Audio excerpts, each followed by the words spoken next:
The Subaru Solterra will be the brand's first EV.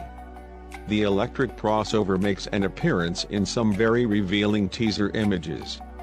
One of them offers an unobstructed view of the vehicle's profile after playing with the picture in Photoshop.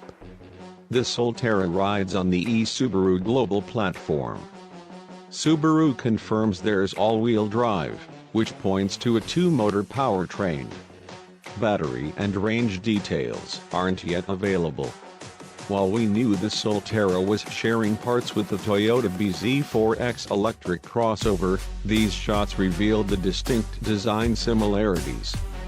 The two vehicles are almost identical. The only obvious change is that the front fender flares have a matte finish, rather than glossy on the bZ4X.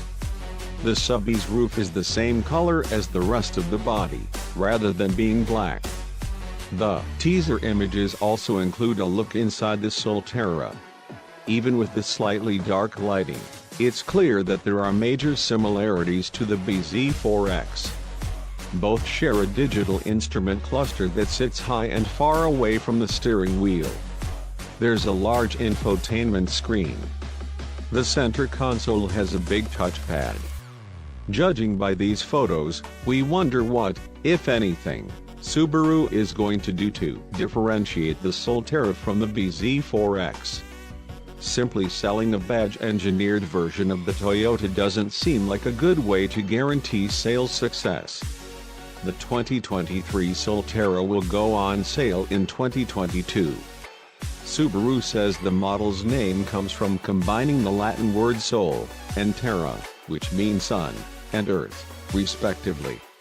If you're interested in following the subby EV, then you can sign up for updates at the company's teaser site for the model.